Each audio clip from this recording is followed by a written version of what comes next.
Hello and welcome to this continuing first look exploring session looking at The Blind Beggar of Bethnal Green, written by John Day and Henry Chettle. This is a session going from Act 2, Scene 3 to Act 4, Scene 1. We enjoyed the first third of the play. We're having a lot of fun with it so far. A lot of action, a lot of interesting drama choices, a lot of plot lines sort of intersecting and moving around. So you have to keep your eye on the ball on this one. Some disguising, it's doing a lot of good stuff that we're enjoying very much. Hopefully, it will continue and it won't go down a terrible blind alley, which will drive us very, very sad. So to continue our journey with it, with moderate to fair amounts of doubling. We'll see how whether there's any clashes as we go. Reading Old Strowd and Young Plainsey is Dave Longstaffe in the northwest of England.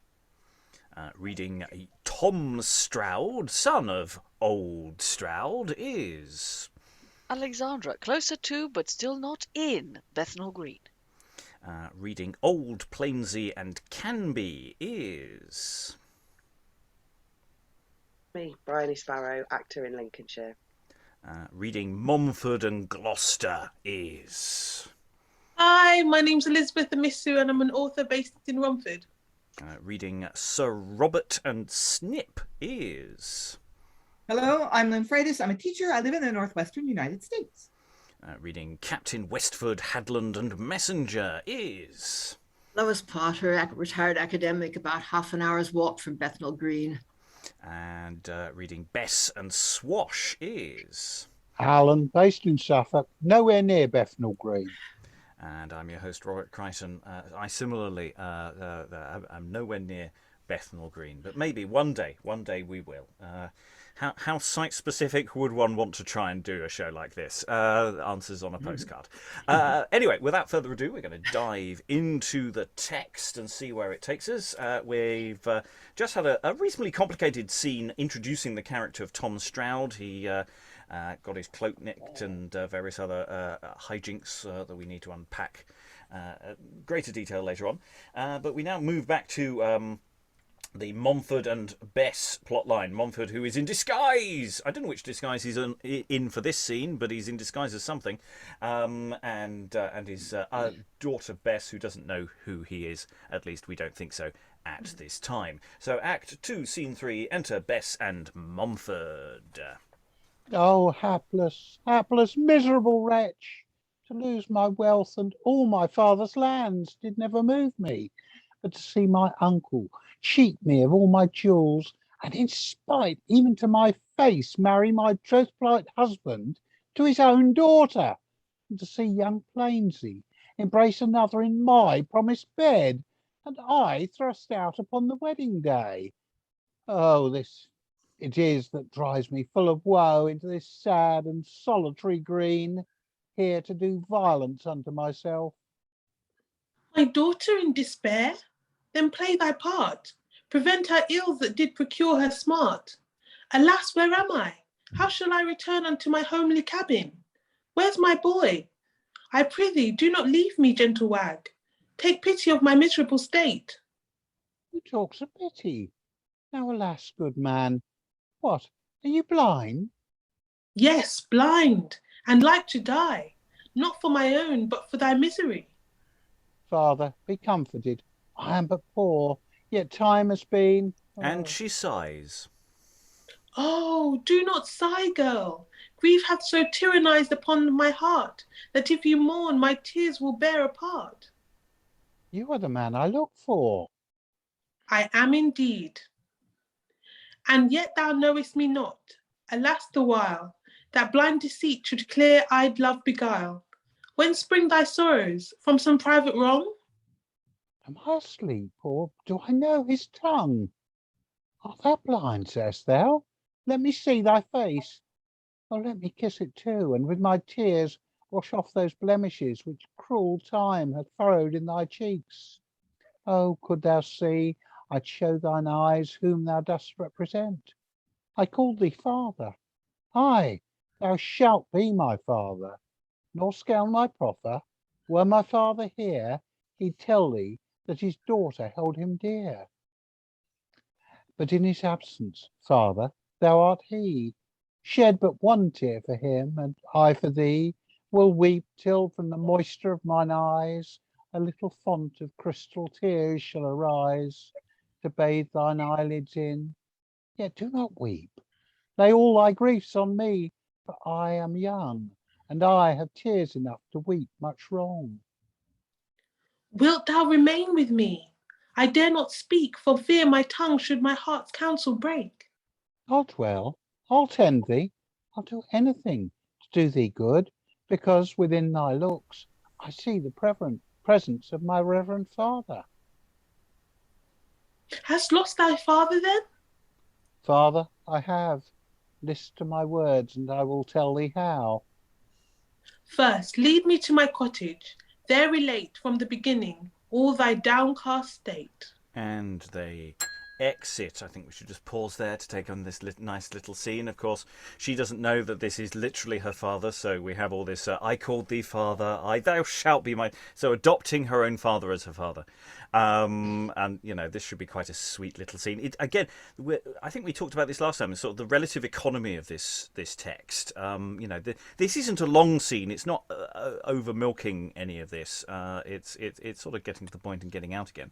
And it is reiterating a certain amount of plot, just in case. And I think that's reasonable because the plot is quite fiddly, that happens a reasonable amount of time. And it doesn't feel like it's too excessive. But then maybe people will disagree. I don't know. Lynn? I think you're right that the intention is that Bess does not recognize him. She says, oh, this guy reminds me so much of my father, but my father's banished or my father's dead, or I don't know what she thinks. But I think you could play it that she does know it's him, but she's being really cautious because she's not really sure why he's doing this. So she's going to feel him out as to what's going on before she says, I know who you are. I wonder if you could play it that way, or that she's really not entirely sure that she's in this sort of liminal space cognitively. But what an interesting little scene. Mm. Yeah, so the fact that she's going to now tell her father about how she lost her father. So it'd be quite interesting for him to hear what the story of his current predicament is. I mean, that's always quite interesting hearing about yourself, I suppose. And that's always the point of a disguise like this, is to hear what people really think. Lois? Yeah, I think part of the point of the scene is just to give Momford a chance to do quick transformations between his real self and his disguised self.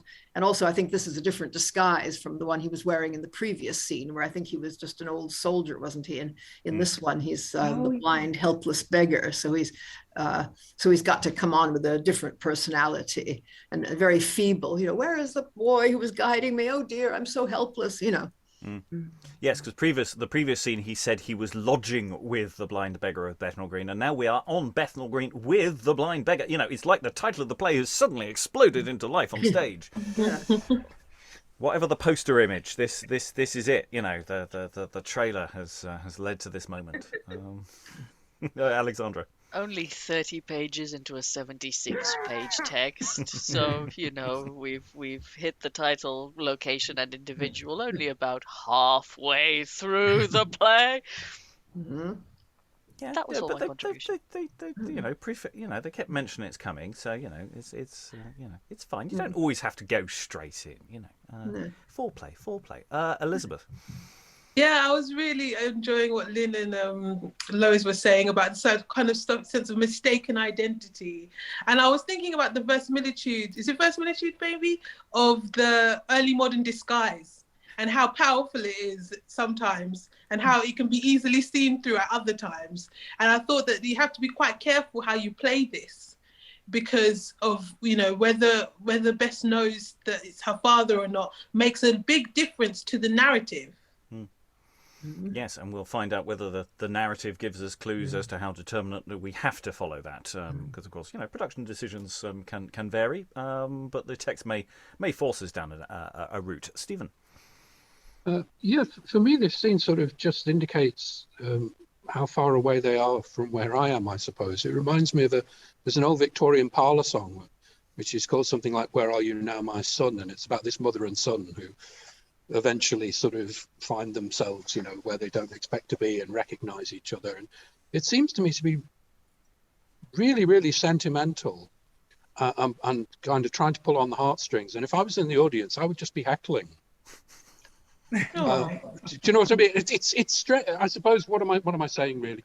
It's quite an effort for me to think myself out of the audience who are engaged, which means kind of interacting and disrupting, and replace that with an audience who would have a kind of respectful response to this.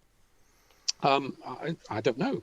It reminds me of The Distance, but it hasn't been a problem for everybody else, so maybe it's just me. Yeah, you remind me of the test audience for Brief Encounter. You get halfway through the film and someone apparently just shouted out, "When are they gonna?" That was Trevor Howard's take on it as well. He didn't understand the film at all. Lynn, then Briony, and then we'll move on. Well, I think Stephen's not wrong. This is a romance moment. In genre again. Sorry, this is my problem. Is that our emotional reaction can be complex. We can find it ridiculous and touching at the same time. Briony. Yeah, I don't disagree with Stephen. I just wonder whether it's been exacerbated by the fact that we've just started with this today because of the format that we're using. But personally, as someone who doesn't necessarily enjoy the overly sentimental stuff, I think it wasn't overhammed for me, especially compared to similar scenes, in other plays. I don't think they went too far with it. And also, it is sandwiched between sort of gulling scenes and things like that. So the play is switching modes enough that if it was wall to wall sentiment, then maybe the vomit bag might be necessary. But Alexandra, briefly, and then we'll move on. Yes, I would actually argue that informs it or helps it. The fact that we've spent the last I'm just going to think of it in terms of pages. We've spent the last 12 pages laughing our heads off, and suddenly we're confronted with a moment that is, oh, actually this is serious. Oh, I can really feel for these people. It's actually sort of counterintuitively, it can prime us in that way because we're not expecting it. Very briefly, Lois. I'm sorry, but did you notice that at the beginning? I mean, in Messa's first speech, she does say she's planning to commit suicide. I mean, it's a fairly desperate situation, and and also there is the emphasis on the fact that he is sort of tricking her. I mean, he knows who she is, she doesn't know who he is, and he's trying to lead her out of this despair. Yes, he does start with his sort of woe is me acting thing and the question of, how much performance is he doing for that moment. Anyway, we must move on. We spent, I think, more time talking about the scene than we did actually reading it, which is fine. But we will go on to Act 2, Scene 4, as we go back to the evil people. Well, one of them's a bit evil. Is it fair to call them evil? We'll discuss. Act 2, Scene 4, enter Sir Robert Westford, Boo Hiss, and Captain Westford. Yeah. I tell thee, Captain Westford, I have done no more than I can answer, yet I and will. Nay, cousin Westford, misconceit me not. Or if thou do, all's one. I say again, you showed a cruel part, and would the maid be ruled by me, your betters should decide it. Decide a pin's end? Do you take her part? Each one you saw did seek to get their own. Why should not I, then? Shall I undergo public displeasure for a paltering girl? She comes not in my ears. The more unkind and cruel you. But wherefore should you marry young Plainsey to your child, considering he was the troth-plight husband to your kinswoman, the much-wronged daughter of the downtrod Momford? Alas for her, does she complain to you? Why, and she want a husband? You are a bachelor. You may do well to take her. You had done better had not your avarice broke the contract twixt her and Plainsey. Well, sir, I will answer what I have done. Not one word more, sir. Enter old Strowd, Tom Strowd, and Swash. Ay, marry, sir, why this is somewhat like. Now, art thou like thyself? But stand aside. Who's that? Sir Robert. He's as good as his word. The captain with him, well, he promised to meet me single. Pacify yourself. I have done, I'll answer to it. What I have done, I'll answer to. Pray, forbear. I'll talk a word or two with Master Strowd. What's here? His son? How? And his man too? Huh, that's more than promise. Now, Sir Robert Westford, you are an early riser. My last night's promise wakened me afore my hour.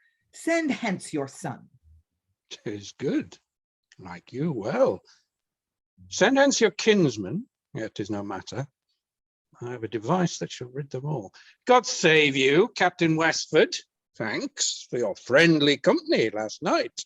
I take your greetings kindly, Mr. Strowd, and with the tongue of love return it back with double interest.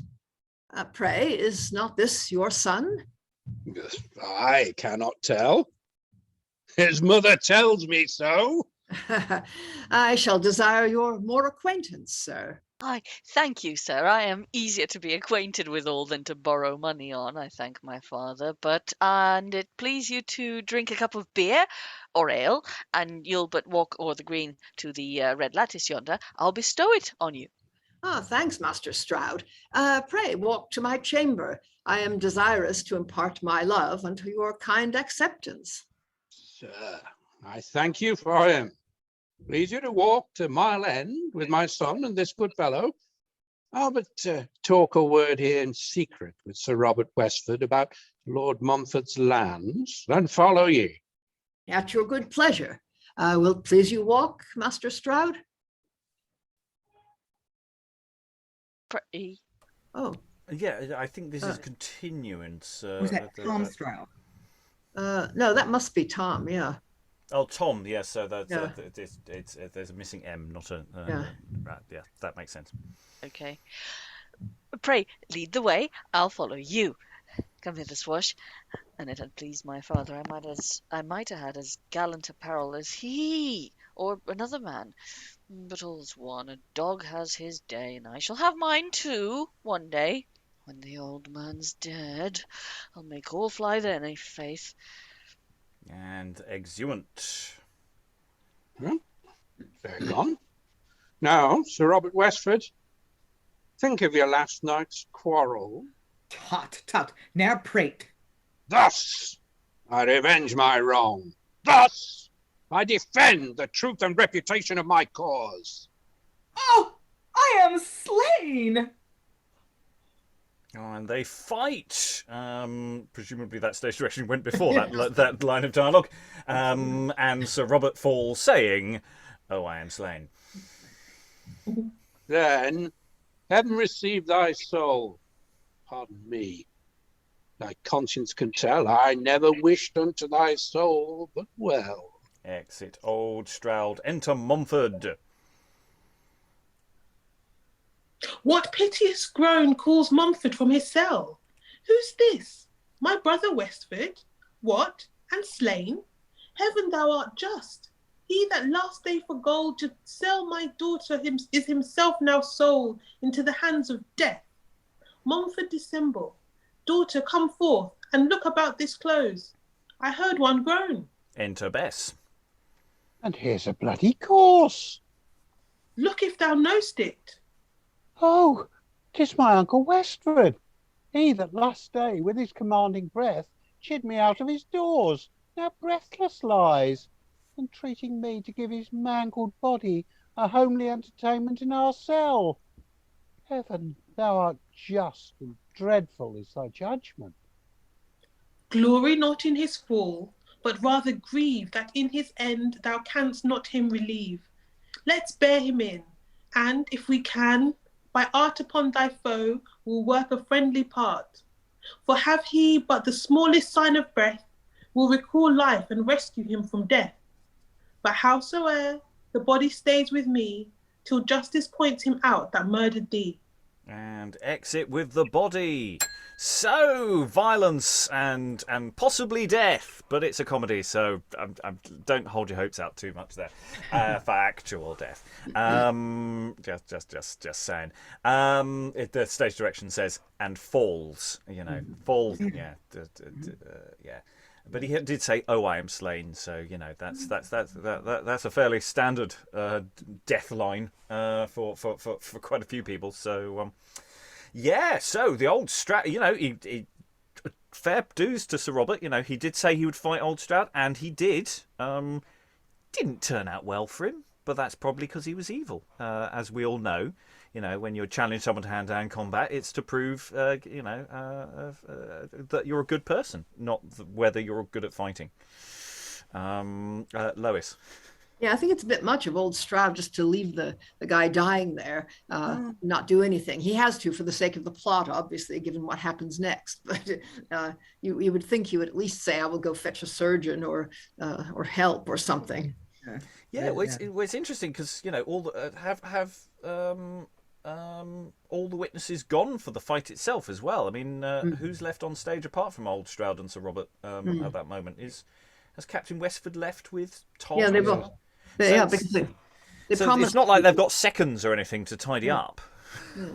Which is what one expects from perhaps slightly later duel conventions.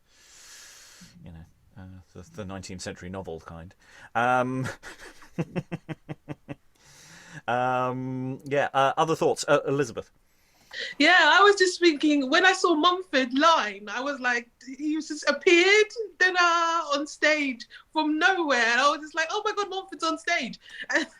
But I think the place that the fight took place was outside his shed, outside his little cabin. So I think that explains why Momford was just on the scene in that moment. Yeah, so in that sense, even though these are separate scenes, the space is still the same place. They're effectively a continuous series of actions. So we can think of this scene and the previous scene as actually the same scene, if you so wish. We'll keep them divided for the moment because everyone does leave and then come on. Alexandra. Yes, in support of exactly that. So we've been told that he's got some sort of house, shed on Cottage. the green, and then when Momford speaks to Bess, he says, come this way and tell me all. Come to my home and tell me all about it. Then we have this interaction with the violence, and then Momford comes in saying, "What piteous groan calls Momford from his cell? Oh, hang on, there's a dead body. Hey, daughter, come forth and look about this." And she's right there as well. So it's possible that we are missing an indication of the fact that this would be either another space on stage, a construction of some sort, or you could do it that way in a modern staging, or that exit represents the cottage on Bethnal Green. Yeah, it depends on how elaborate we want. We need to decide what this structure is, because we really still haven't. It's described as a cottage. It's described as a shed. We don't know what the hell this actual thing is. Lois. I guess it's just the door at the back of the stage. But he's obviously got to pretend that he doesn't know who this is when she comes in, because he's supposed to be blind. So there's again, you've got to keep remembering the game he's playing. But also, I think there might be a parody here. I mean, that line, what piteous groan calls Momford from his cell. I mean, one of the most famous lines is, "What outcries plucked me from my naked bed," which is Geronimo in the Spanish tragedy at the beginning of the big scene where he discovers his son's body. So it could be that audiences would pick that up. Yeah, so we've got sort of levels of play acting from Momford of that kind of line, but then a few lines later he's got the Momford dissemble, so back into character. Daughter, come forth, whatever accent he's using for the blind beggar, and so there's all these layers that could be going on here, and thinking back to the other blind beggar play, which is a series of imitations, spoofs of other plays, effectively a series of set pieces. This play isn't doing that overtly, but that doesn't mean it's not doing something under the surface in a similar vein. So, yeah, that might be what's going on here. Anyway, let us move on. We have another short scene coming up to complete what we call Act 2. Act 2, Scene 5. Enter Old Strowd, Tom Strowd, and Swash. Saddle my horse there, Swash. Run. Where's my son? At hand, quoth Pickpurse. What's the matter with you, Trow? Good son, leave prating. Swash, where's my horse? I am undone. Go, post to Chenford, run to Mr. Glasscock, give him my seal ring, desire him sent me. Where's my horse, I say? Send me the £100 he owes me. Where's Captain Westford? Take heed he hear me not. Lord, how my heart pants in my bosom. I have slain a man. Slain a man? Oh. Be Swash, do not cry so. No, I do not cry, I do but roar. Not the power to keep it longer, nor to take my horse till I confessed it. And enter Captain Westford and officers. Lay hold on him. And Master Strowd, once more confess thy guilt. Why, sir, I not deny Sir Robert Westford doing me much wrong is by me slain. And you, for this offence, shall be conducted safely into prison till matters may be better thought upon. Meantime, your own confession is my warrant. My father, kill a man. Here's a jest to mock an ape withal. What shall become of me now? Swash, hie thee to Chingford for the £100, and soon toward evening I'll meet thee at Ilford for fear of base knaves. I know not whom a man may trust when one's own father does deceive him thus. Exit Swash. Well, gentlemen, I do obey the law and yield my body prisoner to the king. Son, work what means ye can for my reprieve till we may sue for pardon. So adieu, my son. Heaven give thee grace such desperate broils to shun. And exeunt Old Strowd leading Tom behind. Get a reprieval, call you it? I know no more how to go about it than I know how to build Paul's steeple, so I do not. But I'll go seek out a gentleman, one Frank Canbee, that served the cardinal, and try what he can do in it. It's an old saying in our country, it's better to have a friend at court than a penny in the purse. It shall go hard, but I'll save my father from hanging, that's certain. And exit with music. So apparently music cue here. I'm assuming Chenford, is that Chelmsford? Because they mentioned Ilford, and it's in that sort of general direction. It's Chingford. Chingford Chingford?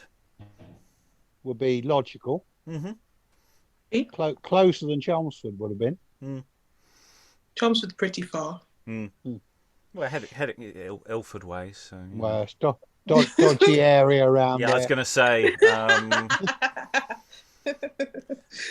It's all right. For non-Bethnal Green-based so yeah, viewers they're and sending... listeners, Sorry, no one cares. I'm just making a comment for people to whom it doesn't matter. It's fine. Yeah.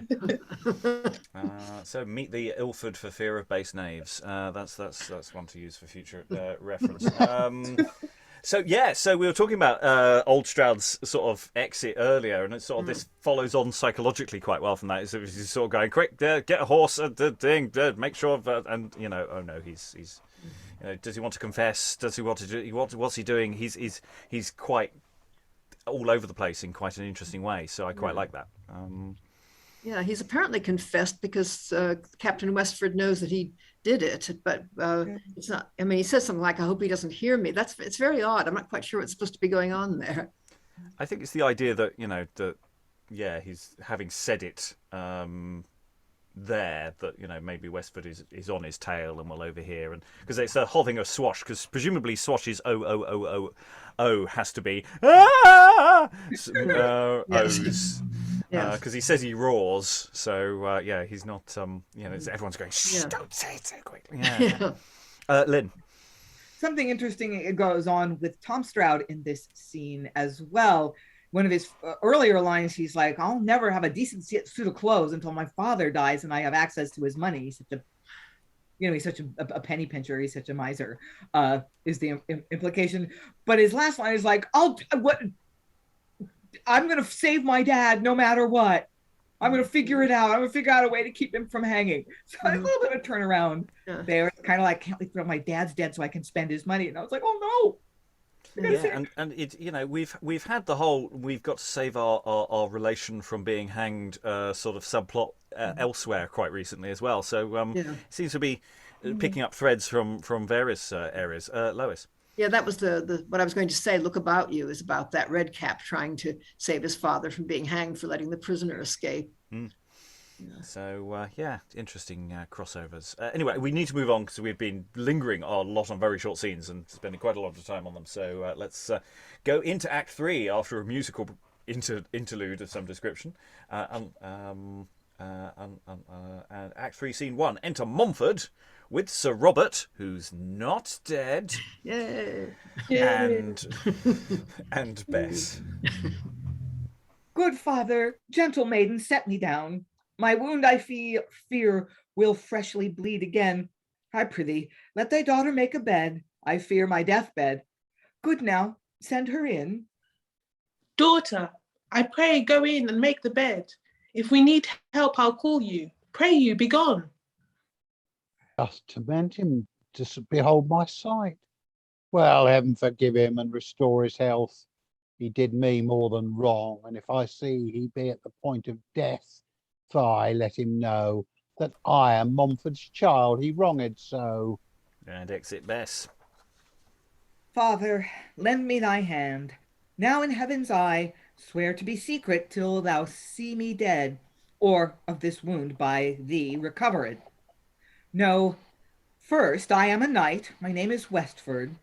My wife was sister to the Baron Momford. And what we've got is effectively a gloss here ready for a hangman's will. That Momford left his daughter to my trust, which daughter I have this day turned forth to seek her living, and from her have kept above 10,000 marks, besides the lands mortgaged unto one Strowd, a Norfolk yeoman. That Strowd, on my abuse done to the lady, challenged the field.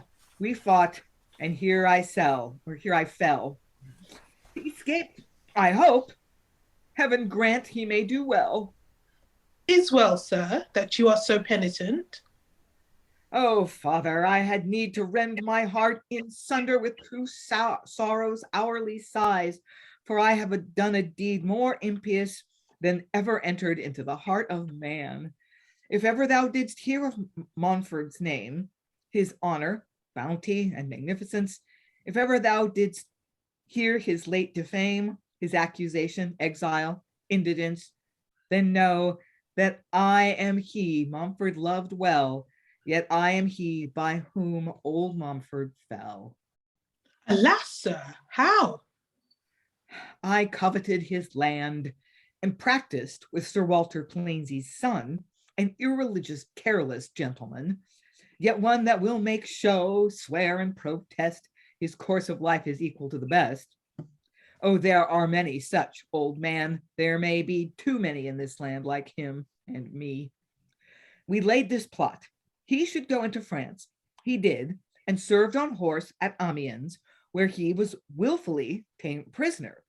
And by his keeper's daughter understood the French should by a treacherous plot win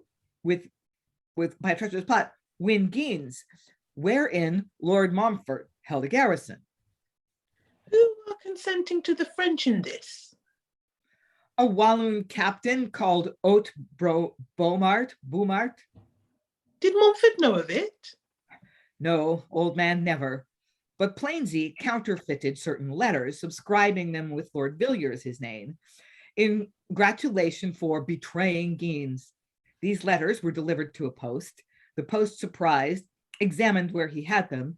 He answered from Villiers' secretary, for in his habit Plainsey was disguised. Oh, heaven!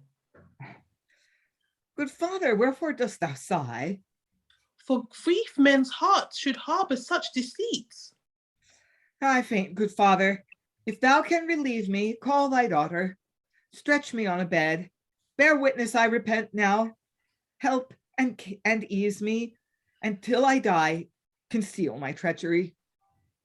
Be sure I will, and yet I hope you'll live and reconcile the banished lord yourself, for 'twas an unjust fact, indeed it was.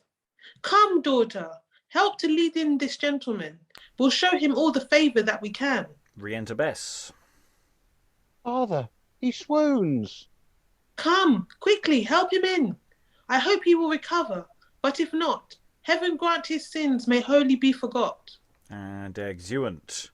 So, not quite deathbed confession, just explaining everything that happened to Momford and why it happened previously in the play that we all, as the audience, know. But of course, it's good that we see Momford finding these things out, and Sir Robert going on a journey. And we see his wicked ways unravelling before us as he makes what he thinks is perhaps a dying declaration, but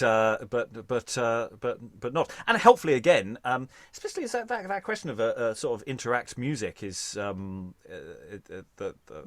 sort of noted there. It's just wondering whether the act structure is actually being marked here in terms of its storytelling. So a little bit of time should have passed between the previous act and this. Not a lot necessarily, but enough to have bandaged and strapped up Sir Robert and maybe have a bit of time for him to heal, even though he's not really recovered by any stretch of the imagination. So yeah, and just thoughts. Other thoughts about Momford, Sir Robert, in this particular scene. It sort of mirrors the earlier scene with Momford and Bess in a weird way, as well. So I'm quite liking that as a sort of mirroring. Though of course, why do they have to wheel him out and perhaps opening his wounds? I know it's a stage play. They have to get him on stage somehow, but. It just seems like maybe we should move this wounded person so we can have a chat in the sunlight. Wafer thin. Any thoughts from the room? Alexandra. Do they say they're moving him? Because I might have missed that.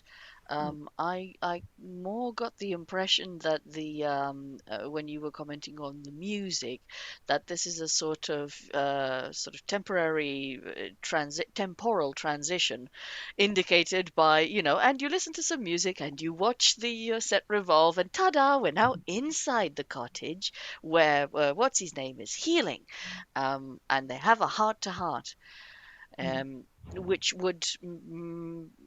I guess again, it's a modern staging thing, but it links to the thing that we were talking about earlier, and that I was putting in the chat. That if you do the entire previous act as one scene, it gets all very energetic and dramatic, and it would be interesting, again as contrast, for this to come as a slower and more ponderous scene of not just exposition, but an understanding of how these people feel about the things that they have done and respectively been inflicted upon them. Lois.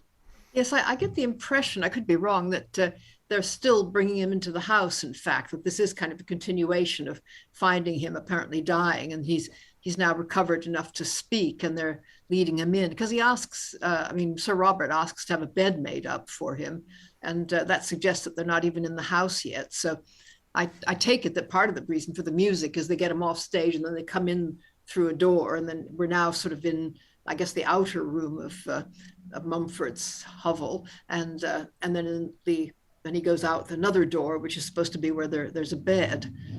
Well, the only reason I sort of went against that was just that will freshly bleed again. If he's only just literally, he'd still be bleeding. It felt like some time must have passed there for. It's like they've got him up. They've patched him up in the kitchen, and now they get him up and move him around a bit and go, no, bad idea. But maybe we're just overthinking this. Yeah, I think there's not a lot of verisimilitude in this. I mean, people seem to sort of recover quickly and then pass out again, and so it's sort of for the needs of the play. Yeah. Oh yes, he just seems to. Yeah. Bess comes on and goes, oh, he's fallen over again. Yeah. Stephen. It's sort of given a real shot in the arm to this bit of the plot, hasn't it? Because most of the scene is him being told, all these things, but it really makes me wonder what's he going to do with them. So we have this kind of I'm going to disguise myself, and that had kind of like run its course, really, perhaps. And this is a really forward-looking scene, I think, because it's and with so many kind of strands as well. There is a risk, I suppose, of not keeping all of the balls equally in the. I'll shut up. But I really like the shot in the arm that it gives. Yes, I think you're right. I mean, the play is sort of passing us from one plot line to another in a relatively equal way, and it's going to sort of pop us back off in another direction in a moment. Just to keep all of the character threads vaguely about. I mean, with the possible exception of the Cardinal and Gloucester plotline, which we haven't heard from for a little while. But maybe that goes into less focus as we go on anyway. It's a question of what is Momford going to do with all this? I mean, he seems to be in a very forgiving vein because, of course, he's a lovely guy, and that's what the play keeps telling us. Is just how great Momford is, isn't he lovely? Isn't he lovely? Right, let us crack on. Act 3, Scene 2. Enter Canbee disguised.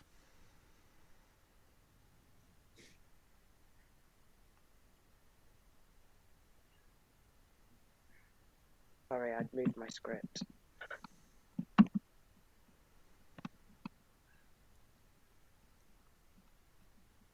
This damned perpetual rogue Swash has kept me here in little ease of the bare ground, hungry, cold, and comfortless. Ever since 2 hours afore day, I am hungry for the £100 he brings. Cold at my heart for fear he come without it, and comfortless left if he have it. He comes with company. But lupus in fabula here, he comes. What? And alone. Aye. Excellent. The £100 mine own then. Enter Swash. Discover none. The danger is past. I think I may with safety put up an honest weapon. Thou terror to all thieves, sleep there. My young master promised to meet me. He stays somewhat long, but he knows Swash is able to stand under the strokes of a dozen false slaves. Oh, that I could meet now with a thief now to try my valour. Stand, sirrah, and deliver. Oh, Lord! Thieves! Thieves! Oh! Oh! Peace, villain, or I'll cut out thy tongue and make a rasher of the coals on't. Deliver the money. Yes, good master thief, with all my heart. There 'tis. I'm glad I had it for you. So am I too, sir. Come, hold up. I must now bind your hand and foot for running after me. I pray you do bind me hard. Do, good master thief. Harder yet, sir. So now, farewell. Your money goes with me, sir. Farewell, kind master thief. And exit Canbee. Oh, box choking for a slave. Thieves! Thieves! Thieves! Help! Help! Help! Enter Hadland and Snip with Strowd's sword. Sarah Snip, be sure you run away with Strowd's sword. I warrant you, sir, let me alone for running. Thieves! Thieves! Help! Help! Ow, thieves! I'll go and raise the town, sir. Thieves! Thieves! Exit Snip. Enter Tom Strowd. How? The thieves? Where's Snip run with my sword? Who's that cries thieves? Swash! How now, man? Come, stand to it. Sir, I'm bound to it. Why, what's the matter, Swash? How camest thou thus, huh? I'm robbed, master. Robbed? I hope not so, man. Yes, faith, there was 6 thieves set upon me. I manfully killed 7 of the 6, and the rest carried away all the money. I shall have it again. That's the best on it. How dost thou know thou shalt have it again, Swash? Why, he's left me his bond here to bring it again. There's a bond with a halter's name. Swash! Is all the money gone? every penny, master. What ill fortune is that, Swash? What shall we do now, Trow? Enter Snip and Canbee. Thieves! Thieves! Come, good Mr. Canbee, make haste. This way, this way. Thieves? Where, boy? I'm almost out of breath with running. What? Master Strowd and Swash? How comes this? Why, Swash is robbed, man. How robbed? Yes, faith, but I may thank Snip there that run away with my sword. Alas, sir, I was so amazed I knew not what I did, nor whither I ran, till I met with Master Canbee here. Robbed? Would I had been with thee, Swash. Aye, honest Master Canbee. And had you been with me, I'd escaped well enough then. Well, Master Strowd, as I was passing through Aldgate this morning, I saw the Shreves and constables set towards to Newgate to fetch your father. The carpenter, in a cart, carried the gibbet to Bethnal Green. Only love to meet you made me neglect the principal business. Here's the Protector's reprieve. I have done the part of a gentleman. Here's Humphrey Gloucester, good noble man. He loved your father well. Let not your delay dash all. I was 2 hours by the clock on my bare knees to the Protector, prayed the equity of the quarrel, and could Westford's body been found, the pardon had been sealed. But haste away with the reprieve. Take horse at Langton, and make speed, or your father will be hanged. Oh, take my horse, quoth he.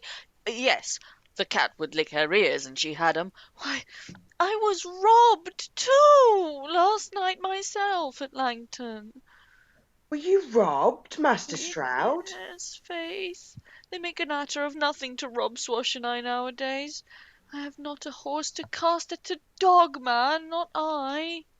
Pox of all ill fortunes. Hold, sir, there's 5 shillings left. Take it, and make haste for fear you come too late. Oh, did thou troth, Mr. Canbee, and ye gave me all that e'er ye had, I can but thank you, and your horse were a horse of gold, he shall be forthcoming again. Come, Swash, let us go. Exit Tom Strowd. Master Canbee. No more, but so for this kindness. Farewell, Mr. Hadland. Farewell, Snip. Pray let's see ye all at the gallows, till when I bequeath this altar amongst ye, in token of my love, and so adieu. Exit Swash. Farewell, Swash, and be hanged. Canbee, art thou mad to give him thy horse and 5 shillings to save his father from hanging? No, you Friday-faced frying pan. It was to save us all from whipping or a worse shame. For let your rogueship understand that this reprieve is counterfeit and made by me, your ordinary passport maker, that should have lost an ear at Salisbury and another at Northampton. The truth is, we must leave London, for if the Protector gets us under his protection, we shall all go westward for this warrant.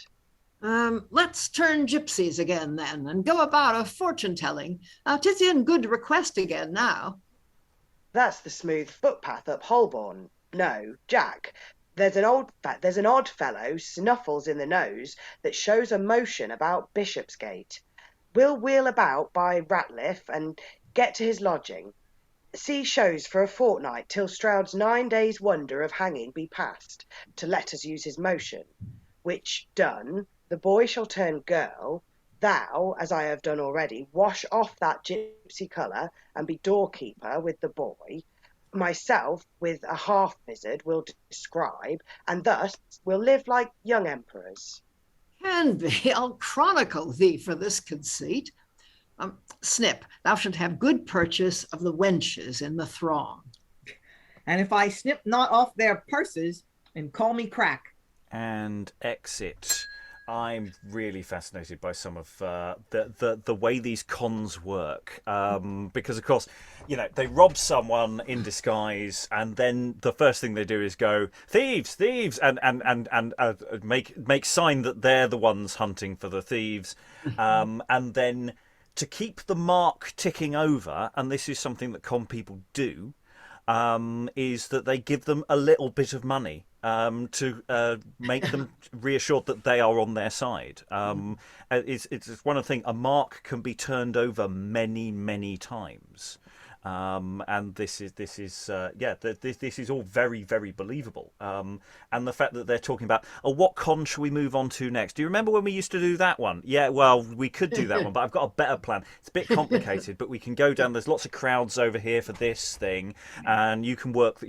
And I'll do some cut pursing. Yeah, excellent. And so they are very professional and very believable. Actually, I really like some of the stuff that's going on there. I mean, it's a little confusing. Once again, this business, like the scene last time, it's quite difficult to read what's going on. But actually, I think, once again, staged, it's quite dynamic and it's fine. And maybe with a few minor tweaks, should land quite nicely. Yeah, because it's at the beginning of the scene, I was going, who's Canbee again? In the play, in the rough and tumble, it'll be fine. We'll know who everyone is. But yeah, I believe in these con people. They are very nicely drawn. Alan? I think HM Treasury are making notes. Yeah. Lynn and then Alexandra. Swash is also hilarious. A touch of the braggart soldier there. He puts in his sword in its scabbard, saying, go to bed, you terror of all thieves. He's like, my sword is the terror of all thieves. And then a guy shows up and says, give me your money. It's like, sure, fine. Yeah. Alexandra. I just wanted to point out that Canbee robs Swash of the money that Swash is bringing to Canbee. To pay Canbee as Canbee, but Canbee in disguise is robbing Swash of the money that is going to Canbee, so that he can then come back as Canbee and not get the money that he just got. And it's really, not only is it very clever, but it makes the audience feel clever. Because again, it's doing that thing. I was looking back at Canbee's speech. It's doing that thing of telling us everything we need to know, but not at the necessarily at the time that we want to know it. And so Canbee appears and says, I want this £100. I am hungry for the £100 he brings. At which point we don't know yet that he's going to not just receive it, but rob him of it. And so, we when Swash comes in and puts the sword away and, is saying, oh, would that I could meet a thief and all that, already we are ahead of him. We dramatically, ironically know more. And so it's making us as an audience feel in on the con or just the cleverness of it, which I think is very clever of it, if that makes sense. Lois. Yeah, I think that it's probably right, but I'm still a bit confused because, the last time we saw Tom Strowd, I think he was in fact intending to get Canbee to help him use his influence to free his father. And it appears that somewhere in between scenes, this has happened. He's been in touch with Canbee and has said he would meet him because that's why Canbee has produced this forged pardon from Gloucester using his supposed influence, which is probably nil. But it seems a bit odd in that case that if this is money that he was going to get anyway, that he would bother robbing him. Well, so because I think if you're playing a slightly longer game of the thing, you could always touch him for the money later, because he'll still owe you the money. So at some point further down the line, if you're going to rob him as well in disguise, and of course it's another disguise to put into a disguise play, then why not? And it's engaging. It might not be the most logical thing they should do, but why not? Very briefly, Alan, then we'll move on. Yeah, I did like the fact that Swash had killed 7 out of the 6 robbers. Yes. Exaggeration over time. We all know what that's modelled on. Can't think of a thing there. So we'll move on rapidly into Act 3, Scene 3. Enter Gloucester. We haven't seen him for a while. Old Sir Walter Plainsey, young Plainsey. Haven't seen a lot of these people for a while. Captain Westford. Enter old Strowd to the gallows. Ooh. With the hangman and officers. Strowd, I am sorry for this heavy fight, and by the dread command of my liege lord, I come to witness twixt the world and you what state you die in, how you will dispose your lands, your goods, and debts now forfeited. These he restores thee, yet whilst thou hast life, to give unto your son, your friends or wife. I humbly thank His Royal Majesty, wishing long happiness to him and you. With your favour, my good Lord Protector, I still deny I am a murderer. I killed Sir Robert Westford in fair fight, our quarrel rising from an open wrong he offered to his niece, the Lady Momford. All that was certified His Majesty, but prithee hear me. Strowd, prithee hear me, Strowd. Death's fleshless hand, clasping the wretched palms of endless woe, hath made a circle, and thy soul's the centre, from which by neither power, prayer, or tears, if thou die desperate, she can be freed. My lord, I do beseech thee, pardon me. The world believes that I have murdered Westford, or since abused his body, being dead, and shaming at my savage guiltiness have hurled it in some well not to be found. Is this the matter I should confess? It is, good Strowd. In that make clear thy soul. He whose pure blood turns scarlet sins to snow, forgive me all my thoughts and Westford's death. But if ever I wronged him, being dead, or moved him from the place whereon he fell, not far off from this place where I must fall, I ask heaven's anger on me for his grace. I can say no more concerning that. Enough. What sayest thou about Momford's lands? I say, the king of his good grace hath given me all my lands, my debts, my goods. I give 100 marks and all the deeds unto the Lady Elizabeth his daughter, and Captain Westford, in whom I put all trust. Be careful that the lady be not wronged.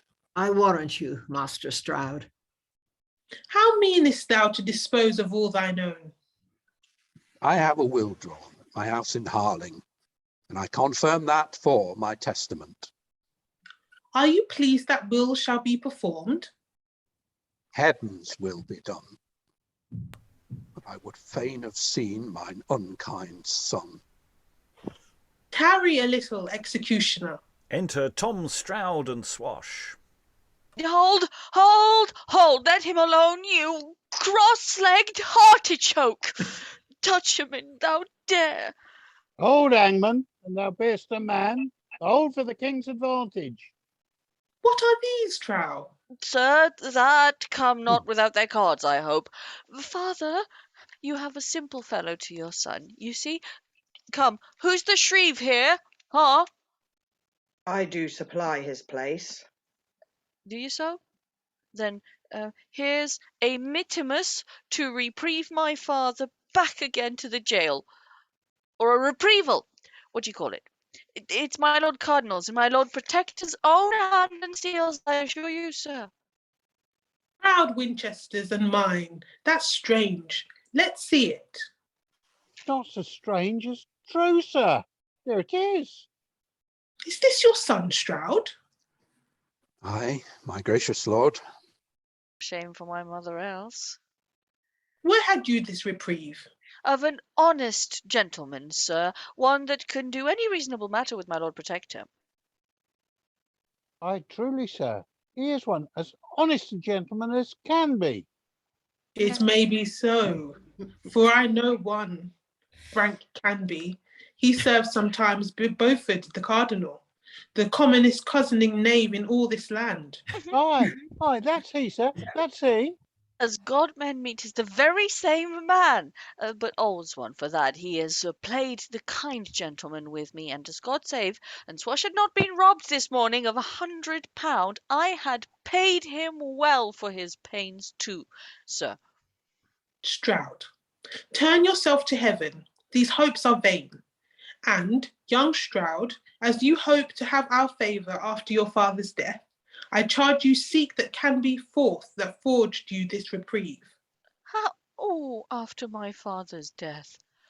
I hope it is not come to that now. After all this charge. Dear, you ever choose you such sure mates? My Lord Protector, be good to him. Nay, pray you, my lord, be good to my father, and turn him o'er the ladder. This my Lord Erector. Is that? My lord protector, and you be my lord protector. I pray, do but set your hand to this bill, and as God save, and ere you come into Norfolk, I'll do you 20 times as good a turn as the hanging of my father comes to. Pray you, my lord. Do my good Lord Erector, and Swash and Buckler shall be at your service. Peace, peace, your idle prates. Heaven's peace must be my comfort in adversity. Swash, what shall become of me now? I ne'er dare go down into Norfolk again. Every clown will brave me, and bid me go to London and be hanged, as my father was. Aye, and they'll bid Swash swing in an altar, as his old master did. Enter old Momford, led in by Bess Momford. Some good man bring me to an officer. It may be a blind wretch may save a subject. Master, it's a blind man to come see your father hanged. How? A blind man see him hanged? That was strange indeed, Swash. What would that aged man and that fair maid? I hope she comes to beg my old master from the gallows. No, Swash, she should have come in her smock, and then... It may be it is not clean, master. I heard the people murmur near my house, a little cottage yonder on the green, that there was come an ancient man to die for killing of a knight last afternoon. If it be so, the knight lives, and no doubt will be recovered of his dangerous wounds. Where is he, father? Yonder, in my cottage. Oh, brave. Master, he says the knight's in his codpiece. No, in his cottage, man, thou mistakest. He named himself but now, and sent us forth to know the truth, and he comes after us, as well as his green wounds will give him leave. Aye, marry, Swash, here's a good old man and a goodly mother brings news for the nonce. I would not for all the bullocks in Norfolk that fallen out that my father had fallen off. Let Strowd come down. I hope Sir Robert lives, and if you do, believe me I'll reprove this over-rash proceedings for Strowd's death. May it please your grace, 'twas sessions the last day. Strowd granted he had killed him. Judgment passed, and my son's wife, the daughter to Sir Robert, hastened with tears the execution. Enter Sir Robert Westford. Yonder he comes, master. Come, you would like to make a fine piece of work here. You're a knight and can fight no better.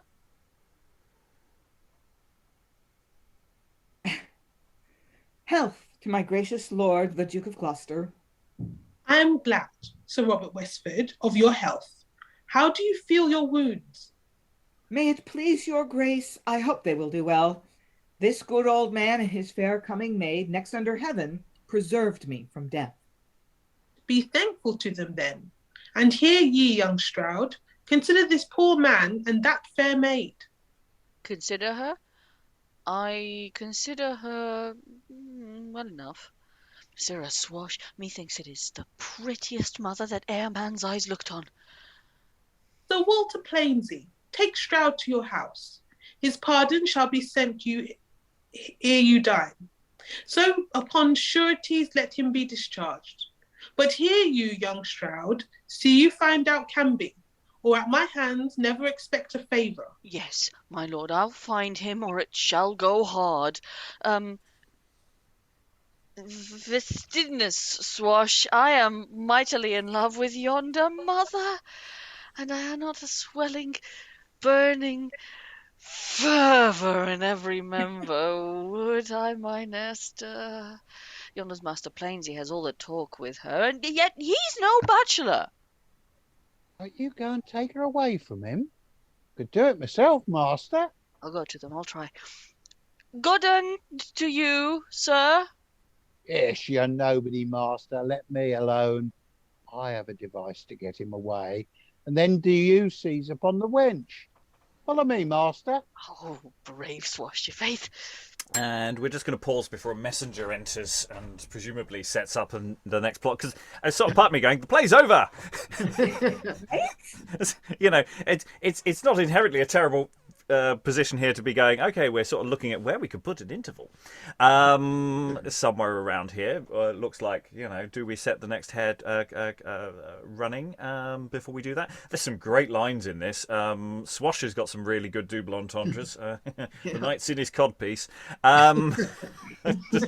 Mishearing stuff. I like that. The Lord Director. They're very cheap gags, but I have to say they'll go down very well. And this, you know. And I do like Tom Strowd's swelling, burning further in every member. Like fever. Yeah. It's yeah, good stuff going on in this scene. And your last-minute reprieve. Cross-legged artichoke as well. I quite like that one. Okay. Good lines. I'll go to Alan then. Other people. Yeah, Swash has obviously got a cunning plan. Yeah. Lynn, did you want to jump in? And then I was just. There are really some hilarious moments when they come in and say, "We have a pardon. We have a pardon. Who gave you that pardon? That guy, Canbee. Oh, that lying rogue. Yeah, that's the guy." Yeah, he's great. Yes, Gloucester's is going, no, have you not? No. Go sort him out. Yeah, I've told you. Yeah, that's going to go well. Sending Tom to sort out, no. I can see that going horribly wrong. Lois. Yeah, it's nice the way the suspense keeps going up and down. You know, first, though, this poor old guy is going to be hanged. Oh, no, his son is coming with a pardon, saying so proudly, you know, yeah, your son isn't an idiot after all. And then, oh, it turns out he is. And then on comes somebody else, the dead man. So there's a surprise, but we still haven't got everything sorted out. However, I think it would be better to put the interval before this scene, because otherwise it's going to feel as if the play is over. Well, it depends what the messenger says next, because I'd probably put it, if the messenger really sets the hair going for the rest of the play, then but it depends what the messenger says. I don't know what the messenger says, so who knows? Other thoughts? Or for that matter, I'm sort of thinking, you know, maybe we've just got a mini play here, you know, just trim out the setting up of the next thing, maybe trim down Gloucester's earlier bit with the cardinal, and we've actually got a nice one-actor. I'm thinking there's options there, because it's quite a nice little thing. I mean, you know, that's not to say we shouldn't keep going, but you know, sometimes there are those things. Alexandra. That's what I was going to say, is I think this might, with as far as we've seen of this play, this might actually benefit from not having an interval, because it's not so much that things run into each other that the scenes run into each other in a plot-related sense, but that thematically they work so well with the juxtaposition that we were thrown by having interrupted it. And I think where we are now in the general middle of the play, anywhere you were to put an interval would make it an interruption rather than a sort of a wrap and then a restart. Yeah, I mean, it might be to you treat it like a farce, in the sense that you get to the point of old Strowd is standing there saying, "Ah, my unkind son," blackout, and then you return and he does the line again, and then immediately, "Tarry a little," and so you actually pause it on a point, and you actually go back a few lines, but when you reprieve, so that you actually stop it mid-scene rather than trying to find a logical end of scene to stop at, as well as the option of just run it straight through, because some plays really hate an interval. That's one of the big early modern problems, is that, you know, they're not designed for intervals, a lot of them. You know, the indoor theatre shows, yes, this kind of show less so. Elizabeth and Lois. Yeah, Rob, I was just thinking about what you were saying and what Alexandra was saying about the performance of the play and putting an interval in, or maybe not. And I was thinking about the pace of this play. I think it's very difficult to kind of ascertain. I think it would be very much good for us to do a second look on this one, because it's not a fast-paced one like some of the others we've done that just kind of like hurtling down a hill and all the action is kind of just unfurling. It kind of stops and starts, and I think that's maybe more to do with how we've been reading it than the play itself, because we have a lot of these really short scenes, and I'm not sure if they're supposed to go quickly or they're supposed to go slowly. So I feel like we've not got a strong sense of the pacing in this play, and that maybe a second look will help us with that. Yeah, I think you're right, because the short scenes with Bess and Momford, could be actually really, even though they're not very long, they could actually be longer than they're actually written in that sense, because they actually do feel like they could go reasonably slowly, and that the pacing does shift a lot throughout the text. I think that absolutely bang on. Lois, then Lynn. I've been to quite a lot of plays lately, which are about 90 minutes or, a bit more than that without an interval, because that's what theatres were doing post-pandemic, so as to avoid having people, moving around uncontrolled. And so I think this play could actually probably be reduced to about that, with a tiny bit of cutting just of, passages that are perhaps overlong. But I think it might work very well. Lynn? Yeah, I was just going to sort of chime in on the tempo thing. I think the tempo does vary from scene to scene. Like the more sentimental scenes must slow down, and the comic scenes are faster. So that's something that a director and a company would want to have attention to as through the rehearsal process. And yeah, the interval thing is a challenge. I have been to early modern plays, or one I remember in particular, a really difficult tragedy. And I agree that it's better to have the first act, the pre-interval chunk be a little bigger, longer, so that you don't flag too much at the end. But the balance was so off that the interval was really late in the text. And they lost people at interval. People didn't come back because they're like, oh my God, if the second half is as long as the first half, we'll be here till midnight.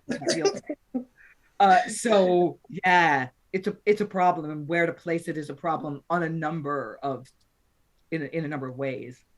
Yeah, and it's one of those questions of timing of a play as well is difficult, because in pure word terms, this could be a very, very long play. It could be, and if you don't want a comedy lasting over 2 hours, but this is well past the 2-hour Rubicon in terms of word count. But as a comedy and the pace of it, if it wants to be going relatively fast most of the time, then actually it could actually be considerably shorter than that. It's always quite difficult to judge how long a play actually is without a meaningful performance history. And of course, it's always possible for productions to kill a play stone dead by just making it too long, by not saying the words fast enough. 3-hour comedy is a contradiction in terms. Yeah, I mean, it's more an issue for tragedy, where you're just going, how did you make it last this long? It's just, seriously, you're just doing it wrong. No, you can do it however you like. 3-4 hour plays, they're 5. If that's you, you do you. Anyway, we need to move on before this lasts 3 hours. We are midway through this scene. There's been a certain amount of pausing on the old noose action. And enter a messenger to Gloucester. Now, sir, your news. The haughty cardinal, taking advantage of your being from home, hath with a crew of his confederates beset St. John's, and with all his force assails to wrong the Lady Eleanor, and steal her forth the castle.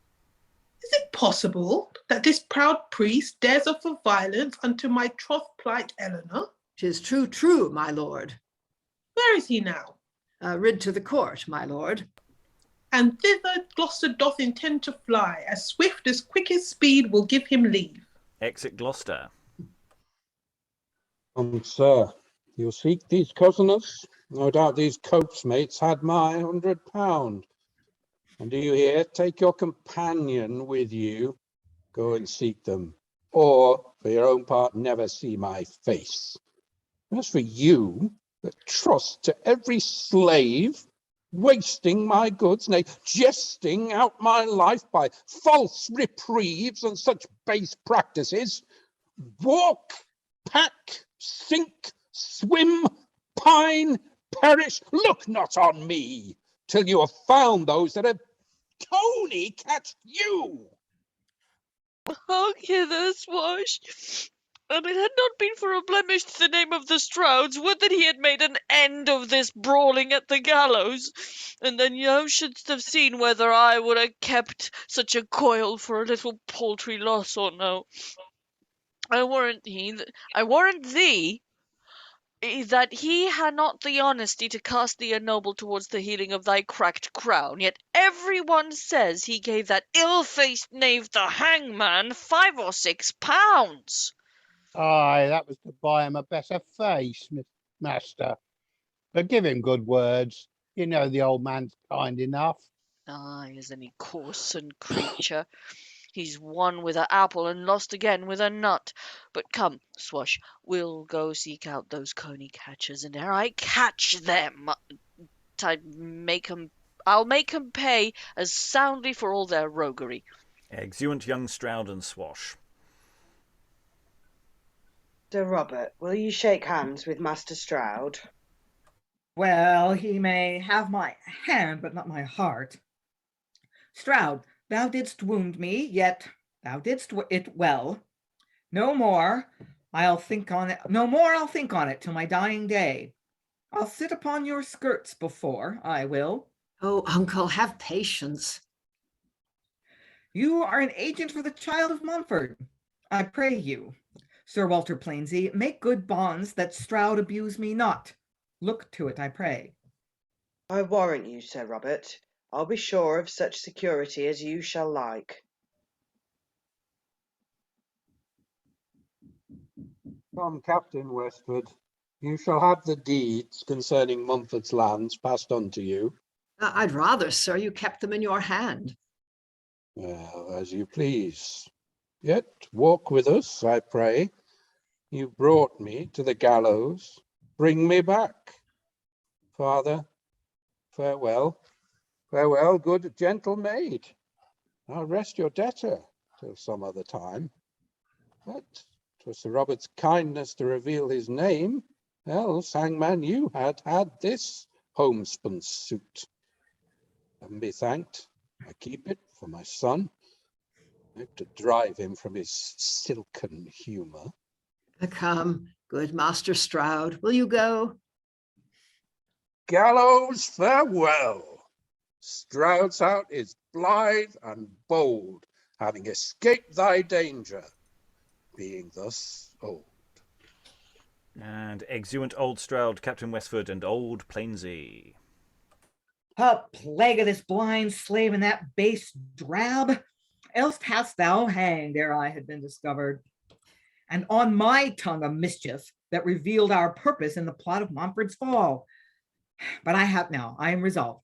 Hear you, son Plainsey, I pray you, give that maid a mark in gold. And father, I must crave a word with thee. Fair maid, besides his offer, take this gold. Pray you pardon me. For all the world, I would not do my soul that injury. Divine, immortal, oh, my soul's delight. Salute me not with such vain epithet. I am wretched, mortal, miserable, poor, but however base, I'll be no whore. Wilt thou then be my wife? For she is dead. It's much unlike a gentleman of your worth will vouchsafe a beggar's daughter to your bridal bed. By heaven I will, if thou grant me love. I'll answer you another time, kind sir. My father hath no nurse, no wife, no child, no servant but myself, and he is blind. Thane, hark in thine ear, one word. I do remember such a tale I told thee. Come hither, good son Plainsey, thou shalt hear it. Last night at my first dressing, I was lunatic, mad that I was hurt more than of the hurt, and in my ravening fit told this old fool that thou and I did practice Momford's fall. Now, this old ass, believing I said true, comes with my conscience, bids me advise and go about to make a matter on it. Ha, ha, old fool, go to thy prayers. Thou hadst me advised to keep thy daughter honest. I guess thy cottage be a brothel house. Talkst thou of Momford's fall and of my madness? I do beseech ye, hear me, for heaven's sake. Tut, tut, do not tell me of heaven or hell, prate not. I'll send thee now and then a penny, and if thou tittle-tattle tales of me, I'll clap thee by the heels and whip thy daughter. Turn thee to the wide world and let thee starve. Come, son Plainsey, let the knave alone. Keep his tongue and keep his friend, else he gets none. My father, sir, had pity of your wounds. Peace, hussif. I have paid him for his pain. Come, son, away. And, old man, hold your tongue. Remember this old law. As men are friended, so either right or wrong, their suits are ended. And enter exits Robert and young Plainsey. Oh, miserable age! Oh, wretched youth! Oh, times corrupt by men for want of truth! What ails my father? Why exclaims my daughter? Plainsey, the perjured, he that did deride me, he that did marry Westford's only daughter, courts me again to be his concubine. Does he then know thee? He makes show he does not. Oh, do not trust him, girl. Westford and he are all composed of guile and subtlety. Alas, that this fair world, by sin deformed, should bear upon her bosom such a shape as Westford is. Last night, expecting death, terror dwelt on his heart, which forced him tell with tears and lamentations his false facts. No sooner had he any hope of health, but he conspired the faultless death of Strowd, and would not have come forth had not we been, but till the man had died, kept close within. Now he denies a deed as clear as day, threatens poor want and low-trod poverty, must not resist men in authority. Come, lead me in, I would my days were done, since vice lays baits, which virtue cannot shun. Exeunt, and once again a act music cue is there. Just wondering about these act music cues now. It's published very late, so I'm wondering whether that's a later edition for indoor performance. So yeah. It would originally been an outdoor show, but as I say, the printing is late, so maybe there's some adaptation that occurs between its production and its later printing. Lynn. Darn it! I thought Sir Robert had redeemed himself, but no. As soon as he realizes he's going to live, he's a baddie again. Yeah, it's only a deathbed conversion. Once he's gone. Oh, actually, no. Oh, no, it's just a scratch. Actually, no, I can be evil again. Yay! Good place for the interval. Yeah, I mean that is a sense that there's the other option. Is now that we've got the plot lines are moving again, and you've got some anticipation of where it's going to go. That seems plausible. But maybe we could still sort of pause it mid-hanging earlier, and then let this unfold at the very beginning of the second half. Yeah. We got options. Definitely got options. Or just let it run straight through. So. Not good, and of course, young Plainsey continues to be his delightful self. So he's I mean, he's got no reason to have changed. So why should he? And indeed hasn't. So it's all it's sort of an old Strowd and Tom Strowd have a little chat, and bit of a heart-to-heart there. Yeah, it's all these little things. Alexandra. I really like all these little things which I'm perceiving as potential for character development, character evolution, or relationship development in really big ways. And which is wonderful opportunities for the performers, and for this to be well directed. I think it's more interesting if we as an audience are completely convinced by Sir Robert's conversion, and then we're completely shocked that this guy that I was prepared to like now is still a terrible person. And similarly, these things that happen to Tom, or between him and his father, these kind of changes in how we as an audience, because essentially it's changing how we as an audience think about them all the time, or how we feel about them. I think it's really clever in very small, compact ways, and I think it's doing the same with characters like Bess and Momford, who we're supposed to sympathize with, but we're also supposed to feel more worried about or concerned for the future of, or for the current state of, and then feel very happy and hopeful, and then have that ruined sort of continuously. Yeah, and of course, obviously, Momford knows where Sir Robert is placed now, and he was willing to forgive earlier. Of course, Sir Robert doesn't know he's confessed to Momford. He doesn't know that he's confessed to that person. So, of course, Momford is placed in a very, very, very good position now to do something to set other things up. Lois, and then we'll move on because we have one more scene to go. I think the relationship between old Strowd and his son is very nice. I mean, old Strowd is pretending to be absolutely furious with him and to disown him, but actually what he's just trying to do is, get the boy to snap out of his silly behavior and grow up a bit. And, and the boy keeps going on about how his father is so mean. But, as someone else points out, he's not necessarily mean all the time. And I mean, there's room for quite a bit of complexity, I think, in both characters.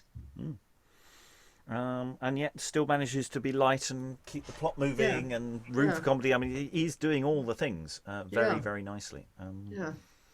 Okay, let's move into Act 4. Music dies down. I mean, there's part of me thinking about the music, because the music cue also comes about the time when someone's doing a little bit melodramatic, and I just feel like maybe actually it's just underneath Momford.